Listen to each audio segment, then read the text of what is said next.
अस्सलाम वालेकुम स्टूडेंट्स, क्या हाल चाल है आप सब लोगों के। उम्मीद है कि आप सब लोग खैरियत से होंगे। आज हमने अपने जो बाकी एल्गोरिदम रह गए थे वो कंप्लीट करने हैं। पहले हमने लास्ट लेक्चर में 5 एल्गो किए थे। आज हमने जो बाकी रह गए हैं वो एल्गो कंप्लीट करने हैं। तो आज का जो हमारा फर्स्ट एल्गोरिदम है वो है to assign grade to a subject. बिल्कुल वैसे ही जैसे हमने फ्लो चार्ट किया था कि हमने क्या करना है, ग्रेड असाइन करने हैं based on the achieved marks. Achieved marks के बेस पर, यानी कि हमने उसकी परसेंटेज निकाल लेनी है वैसे जैसे हमने फ्लो चार्ट में निकाली थी, और फिर उसको ग्रेड असाइन करने हैं। तो स्टार्ट हमारा कैसे होगा, वैसे ही स्टार्ट लिख के उसके बाद हमने क्या करना है, input numbers obtained marks total marks. इसमें से जो नंबर है वो आपने कट कर देना है। मैंने पहले भी आपको बताया था, ये एक एक्स्ट्रा है। अगर इसको नहीं भी लिखेंगे तो कोई मसला नहीं। तो आपने इनपुट क्या करना है, जैसे फ्लो चार्ट में 2 ली थी, इन obtained marks and total marks, उसी तरीके से एल्गो में भी input obtained marks and total marks. जो टोटल मार्क्स है वो ले लेने हैं और जितने मार्क्स ऑब्टेन किए हैं वो ले लेने हैं। उसके बाद आपने सेट परसेंटेज टू, आपने परसेंटेज निकाल लेनी है मार्क्स की।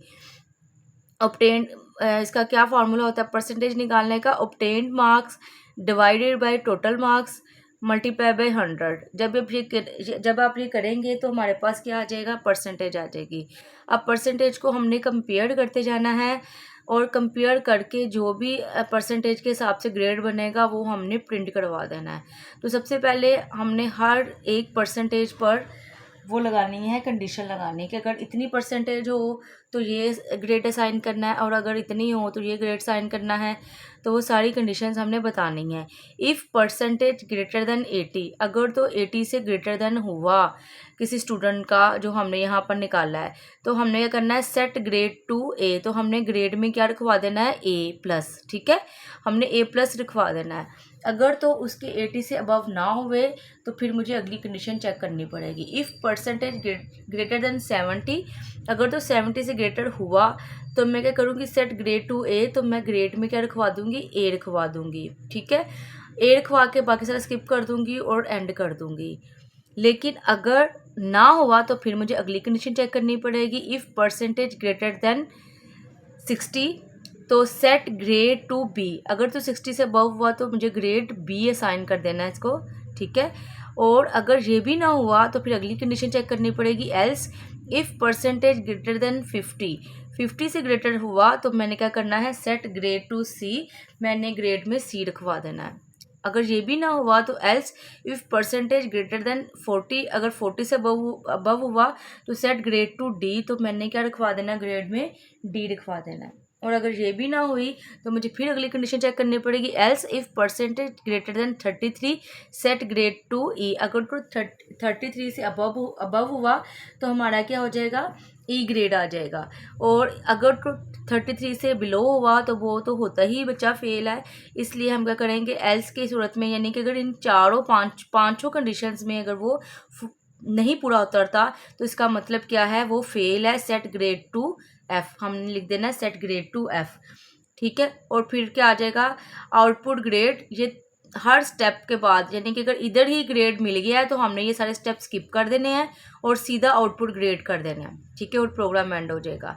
ये सारे स्टेप सारे प्रोग्राम में चेक नहीं होंगे, ये सिर्फ उसी में चेक होंगे जिसमें पहली कंडीशन, यानी कि अगर किसी के 33 मार्क्स हैं तो ये भी चेक करना पड़ेगा, ये भी करना पड़ेगा, ये भी करना पड़ेगा, ये भी करना पड़ेगा, फिर यहाँ पर जाकर होगा। लेकिन अगर किसी के है ही 70 से अबव या 80 से अबव तो फर्स्ट मुकम्मल हो जाएगा या इधर मुकम्मल हो जाएगा। यानी कि जैसे ही ग्रेड हमें मिल जाएगा तो हमने इसको एंड कर देना, आउटपुट कर देना है। सारा प्रोग्राम देखने की ज़रूरत नहीं है। ठीक है, सारा एल्गो देखने की ज़रूरत नहीं है। आउटपुट ग्रेड हो गया और उसके बाद एंड हो गया। तो नेक्स्ट हमारा क्या है, to find the interest on an amount. उसी तरीके से हमने करना है जिस तरीके से हमने फ्लो चार्ट किया था। इसका फार्मूला जो है इंटरेस्ट का वही बस लगाना है और हमारा ये मुकम्मल हो जाएगा। स्टार्ट किया हमने, इनपुट किया, इनपुट के बाद ये नंबर्स है ये आपने कट कर देना है।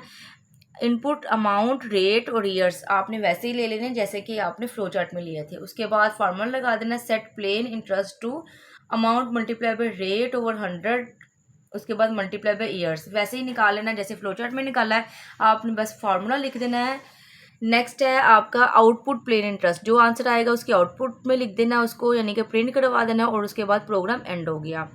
नेक्स्ट है आपका algorithm to convert Celsius to Fahrenheit, Celsius में टेम्परेचर होगा, फ़ारेनहाइट में चेंज करना है। And vice versa, vice versa का मतलब ये होता है कि अगर आपने सेल्सियस टू फ़ारेनहाइट किया है तो फ़ारेन टू सेल्सियस भी करें, ठीक है, यानी कि जो चीज़ आपने फाइंड की है, जो चीज़ की है उसका उलट भी, ठीक है। तो सेल्सियस टू फ़ारेनहाइट भी फाइंड करेंगे और फ़ारेनहाइट टू सेल्सियस भी फाइंड करेंगे। तो सबसे पहले फर्स्ट पोर्शन कर लेते हैं। स्टार्ट किया, इनपुट नंबर सेल्सियस, तो हमें यहाँ पर नंबर कट कर देंगे, सिर्फ सेल्सियस लेंगे। सेल्सियस में जैसे टेम्परेचर आ जाएगा हमने जस्ट फार्मूला लगा देना है, सेट फ़ारेन टू की जगह इक्वल आता है, यानी कि इक्वल की जगह 2 आया है। Set Fahrenheit to Celsius multiply by 9 divided by 5, जो आंसर आएगा उसको 32 से प्लस कर देना है, ठीक है। तो हमारे पास क्या आ जाएगा, आउटपुट फ़ारेनहाइट, तो ये आउटपुट आ जाएगी, तो ये एक पोर्शन हमारा कंप्लीट हो गया। अब वाइस वर्सा है, वाइस वर्सा का मतलब ये है कि उसका उलट करना है। अब हमने इधर भी जाना है, फ़ारेन टू सेल्सियस, तो हम क्या लेंगे, फ़ारेन में टेम्परेचर ले लेंगे।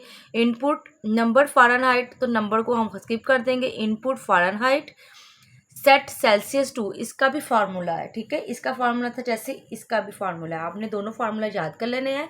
Set Celsius to Fahrenheit, Fahrenheit -32, जो भी इसका आंसर आएगा उसको क्या करना है, 5/9 का जो आंसर आएगा उसके साथ मल्टीप्लाई कर देना है। आउटपुट सेल्सियस, अब सेल्सियस में टेम्परेचर आ चुका है, इस एल्गो का एंड हो गया, ठीक है। नेक्स्ट क्या है, नंबर 9, जो कि आपका लास्ट एल्गो है। Find even numbers in integers, ये न्यू है, आपने पहले ओड का फाइंड किया है एल्गो फ्लो चार्ट में, ये आपके इवन नंबर्स आ गए हैं। Find even numbers in integers ranging from n1 to n1 to n2 where n2 is greater than n1। अब इसमें n1 क्या होगा, n1 जहाँ से स्टार्ट होनी है सीरीज, n2 क्या होगी जहाँ पर एंड होनी है। स्टार्ट और एंड वाले जो दो नंबर होंगे उनके दरमियान में जो इवन नंबर की सीरीज होगी ना, वो हमने फाइंड करनी है, ठीक है। तो हमने स्टार्ट कर लिया, जिस तरह हमने ओड की सीरीज फाइंड की, इस तरह हमने इवन की फाइंड करनी है। स्टार्ट कर लिया, input numbers n1 n2, n1 क्या है हमारे पास, हमारी स्टार्टिंग पॉइंट है जहाँ से सीरीज स्टार्ट होनी है। n2 क्या है हमारे पास, जो लिमिट है, यानी कि जहाँ तक जाना है। इन दोनों के दरमियान में सीरीज फाइंड करनी है इवन नंबर्स की। तो हमने चेक करना स्टार्ट कर देना है कि पहला नंबर जब आया, if n1 less than equal to n2, ये कब तक आपने चलाना है, क्योंकि इसने कहा है, कंडीशन लगा दी है उसने खुद ही कि n2 is greater than n1, ठीक है।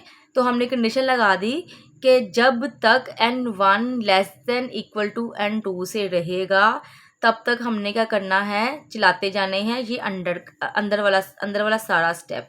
जैसे ही कंडीशन फॉल्स होगी तो अंदर वाला ख़त्म हो जाएगा, स्किप हो जाएगा और प्रोग्राम हमारा जो एल्गो है वो एंड हो जाएगा, ठीक है। तो n1 क्या है हमारे पास, एक स्टार्टिंग पॉइंट है, और n2 क्या है, लिमिट है, यानी कि जब लिमिट को पहुंच जाएगा हमारा सीरीज तो हमने प्रोग्राम एल्गो को क्या करना है, एंड कर देना है, ठीक है। सारा स्किप करेंगे और एंड हो जाएगा। अच्छा जी, अगर तो लिमिट के अंदर अंदर है तो हमने अंदर आना है। इफ़ n1 मोड 2, जो भी नंबर होगा उसका हमने मोड लेना है 2 से मोड लेंगे, और उसका अगर आंसर 0 आ गया तो हम क्या करेंगे, आउटपुट n1, जो भी उसका आंसर, अगर तो वो 0 आंसर आ गया इसका मतलब वो इवन नंबर है, तो हमने क्या कर देना है, उसको प्रिंट करवा देना है n1 को। और अगर इसका आंसर ना आया 0 तो हमने क्या करना है, set n1 to n1 plus 1, ठीक है। तो हमने n1 में क्या रखवा देना है, उसमें एक जमा करके, ठीक है। फॉर एग्जाम्पल n1 मैंने 3 से 10 तक सीरीज फाइंड करनी है इवन नंबर की। स्टार्टिंग पॉइंट ये है, लिमिट ये है, ठीक है, यानी कि n1 ये है, n2 ये है। n1 स्टार्टिंग, फॉर एग्जांपल मैं कह रही हूँ n1 क्या है हमारे पास 3 मोड 2, अगर मैं 3 का मोड लेती हूँ 2 से तो वो इक्वल टू 0 नहीं आता। जब इक्वल टू 0 नहीं आएगा तो मैं ये नहीं आउटपुट में निकालूंगी, मैं क्या करूँगी, इसको स्किप कर दूंगी। ये तब होगा जब 0 के इक्वल था, लेकिन अब 0 के इक्वल नहीं आया। 3 का मोड आप लेके देख ले, 0 के इक्वल नहीं आता, उसका आंसर 1 आता है, यानी कि रिमाइंडर 1 आता है। तो मेरे पास क्या करेंगे, इसको स्किप हो जाएगा, आगे चला जाएगा। सेट n1 में भी इस टाइम क्या है, 3 है, 2 जो भी n1 में है ना, यानी कि 3 है ना स्टेम, उसमें करना 1 जमा करवा देना है। तो आप लोगों को पता ही है अगर एक नंबर नहीं है इवन तो उससे अगला नंबर लाजमी इवन होगा, इसलिए उसने क्या कर दिया, एक ऐड कर दिया। 3 + 1 अब क्या बन गया 4। अब 4 हमें पता ही है इवन है, 4 4 4 हो जाएगा। उसके बाद गो टू स्टेप 3, दोबारा स्टेप 3 के पास जाएगा और वो चेक करेगा if n1 less than equal to n2। तो हमें पता है अब n1 में 4 है तो 4 less than equal to n2, n2 क्या हमारे पास 10। तो ये भी तक कंडीशन ट्रू है तो हमने अंदर आ जाना है। अब n1 में क्या है 4, 4 mod 2 इक्वल टू 0 ही आता है, ठीक है। जब 0 आ जाएगा तो मैंने आउटपुट n1 कर देना है। हमारे पास क्या आया आउटपुट n1, यानी कि n1 में मैंने 4 प्रिंट करवा देना है। मैंने प्रिंट करवा दिया और आगे जाके मैंने क्या किया, अब अगला नंबर लेना है set n1 plus n1 to n1 plus n। अब मेरे पास n1 में क्या है 4 है, ठीक है। अब मेरे पास n1 में 4 है, 4 + 1 क्या बन गया 5 5। और फिर क्या कह रहा है गो टू स्टेप 3, दोबारा स्टेप 3 में गए। अब n1 में क्या है मेरे पास 4 नहीं है बल्कि क्या है 5 है, 5 less than equal to 10, yes less ही है। तो हम अंदर आए 5 mod 2, जब हम 5 का मोड लेते हैं 2 से तो वो उसका आंसर 0 नहीं आता। जब 0 नहीं आएगा तो मैं इसको प्रिंट नहीं करवाऊंगी, मैं आगे चले जाऊंगी, इसको स्किप कर दूंगी क्योंकि ये आएगा 0 तो मैं ये प्रिंट करवाऊंगी। आगे चलेगी, अगला मैंने जब चलाया अब 5 था n1 में, n1 में +1 किया तो क्या बन गया n1 में 6 बन गया।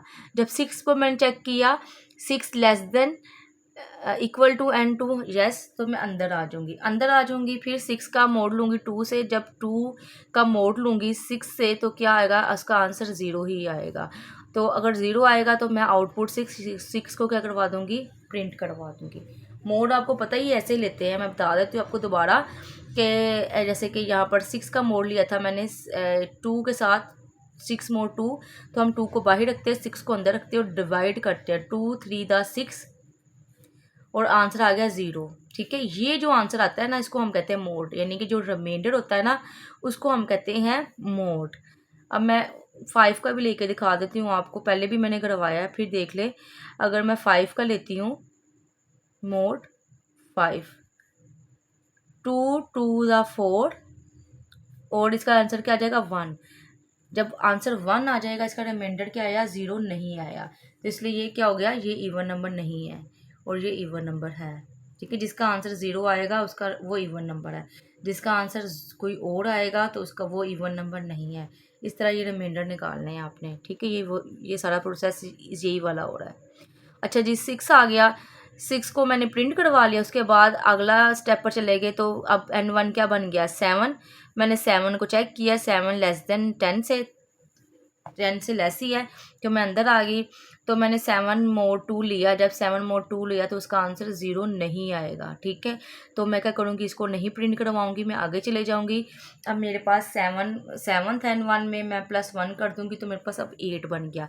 8 को मैंने दोबारा चेक किया, गो टू स्टेप 3 में चलेगी, चेक किया तो वो लिमिट 10 से कम ही है तो मैं अंदर आ जाऊँगी। 8 mod 2 करूँगी तो उसका आंसर 0 आएगा, तो मैं आउटपुट क्या करवा दूँगी, n1 करवा दूँगी, ठीक है। यानी कि मैं 8 को प्रिंट करवा लूँगी, ठीक है। तो नेक्स्ट क्या आ जाएगा, सेट n1 टू n1 + 1 यानी कि 8 + 1 क्या होता है 9।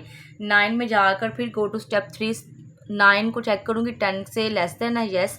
तो मैं 9 mod 2 करूँगी तो वो इक्वल टू 0 नहीं आएगा। जब नहीं आएगा तो मैं क्या करूँगी, इसको स्किप कर दूँगी और अगला नंबर चेक करूँगी, 10 आ गया।